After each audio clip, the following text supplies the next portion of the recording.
मंत्री अमित शाह का छत्तीसगढ़ दौरा। आज रायपुर पहुंचेंगे केंद्रीय गृह मंत्री अमित शाह।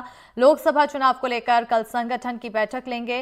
बैठक में बनाई जाएगी लोकसभा चुनाव की रणनीति। कल कांकेर में जनसभा कर पार्टी के पक्ष में प्रचार करेंगे। तो इस वक्त की बड़ी जानकारी से आप सभी को रूबरू करा रहे हैं, जहां आपको बताते चलें कि केंद्रीय गृह मंत्री अमित शाह छत्तीसगढ़ के दौरे पर रहने वाले हैं आज, जहां पर रायपुर पहुंचेंगे केंद्रीय गृह मंत्री अमित शाह आज और लोकसभा चुनाव को लेकर कल संगठन की बैठक लेते नजर आएंगे। बैठक में लोकसभा चुनाव की रणनीति बनाई जाएगी। कल कांकेर में जनसभा कर पार्टी के पक्ष में प्रचार करेंगे। आपको बताते चले कि दूसरे फेज का प्रचार प्रसार का दौर जारी है। 26 तारीख को अब सेकेंड फेज के लिए वोटिंग होगी। ज्यादा जानकारी के साथ हमारे सहयोगी नीलेश जुड़ चुके हैं। सीधा रुख करेंगे सहयोगी की ओर। नीलेश, केंद्रीय गृह मंत्री अमित शाह आज छत्तीसगढ़ पहुंचेंगे, कल बैठक लेंगे। किस तरह की रणनीति बनती हुई दिखाई दे रही है बीजेपी की? बिल्कुल, देखिए जिस हिसाब से अभी सेकेंड फेज में पूरा बीजेपी का आला संगठन जो है वो चुनाव प्रचार में उतर गया है और सिर्फ सेकंड और थर्ड दोनों ही चरणों की जो सीटें हैं उस पर पूरी मेहनत की जा रही है, जिसमें केंद्रीय गृह मंत्री, फिर उसके बाद लगातार 2 दिन तक प्रधानमंत्री नरेंद्र मोदी का भी दौरा है और योगी आदित्यनाथ जो यूपी के मुख्यमंत्री हैं उनका भी दौरा है। इसके अलावा जो पार्टी के राष्ट्रीय अध्यक्ष हैं जेपी नड्डा, उनके भी कार्यक्रम है। अलग अलग जगह पर शेड्यूल तय नहीं हुआ है कि कहाँ पे किनका कार्यक्रम कराया जाएगा, लेकिन अभी जो अमित शाह की बैठक जो दौरा है उसमें बड़ी अहम जानकारी ये भी है कि अमित शाह संगठन के लोगों की भी बैठक लेंगे।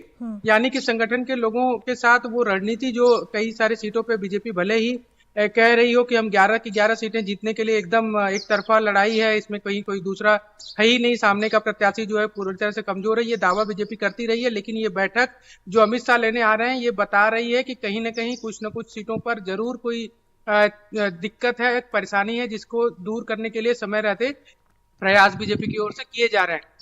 खासकर बात करें कांकेर लोकसभा सीट, राजनांदगांव लोकसभा सीट, दोनों ही बड़ी लोकसभा जो सीटें हैं उसमें राजनांदगांव में तो खुद पूर्व मुख्यमंत्री भूपेश बघेल कांग्रेस से प्रत्याशी हैं। ऐसे में बीजेपी के लिए इतना आसान नहीं है। कांकेर भी पिछले चुनाव में काफी कम अंतर से जीती थी बीजेपी, तो इस चुनाव में उसके लिए थोड़ी सी मुश्किलें नजर आ रही हैं। यही एक कारण है कि प्रधानमंत्री नरेंद्र मोदी जब बस्तर आते हैं तब भी कांकेर के लोकसभा क्षेत्र के प्रत्याशी के लिए भी वोट मांगते हैं और वहां के लोगों को भी बुलाया जाता है। और इसके बाद अब अमित शाह जो दूसरे सबसे बड़े नेता हैं बीजेपी के माने जाते हैं देश में, उनको भी बुलाया जा रहा है। तो कांकेर लोकसभा सीट पे ही उनका प्रचार कराया जा रहा है।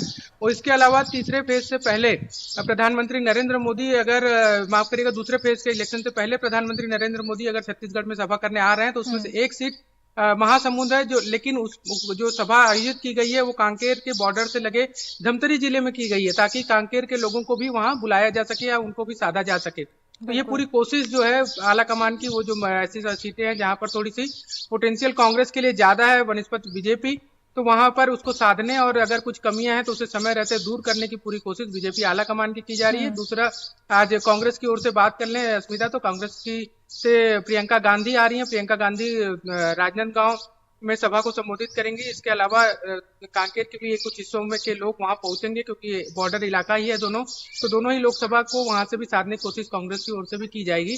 और खासकर दोनों ही प्रत्याशी, इसमें से तो एक पूर्व मुख्यमंत्री हैं, पूरा साग दाव पे लगा है, छत्तीसगढ़ कांग्रेस के सबसे बड़े नेता है, तो उनकी भी कोशिश है कांग्रेस की ओर से कि इस सीट पर कम से कम जीत हासिल की जाए। बिल्कुल, कांग्रेस और बीजेपी दोनों ही अपना दमखम दिखाने में जुटे हुए हैं और ऐसे में लगातार प्रचार प्रसार का दौर जारी है। अमित शाह जहां आज पहुंचेंगे छत्तीसगढ़ और कल बैठक लेंगे, तो वहीं कांग्रेस की तरफ से भी लगातार बैठकों का दौरे का दौर, प्रचार का दौर जारी है। बने रहिएगा नीलेश, आगे भी अपडेट्स लेते रहेंगे। इस बीच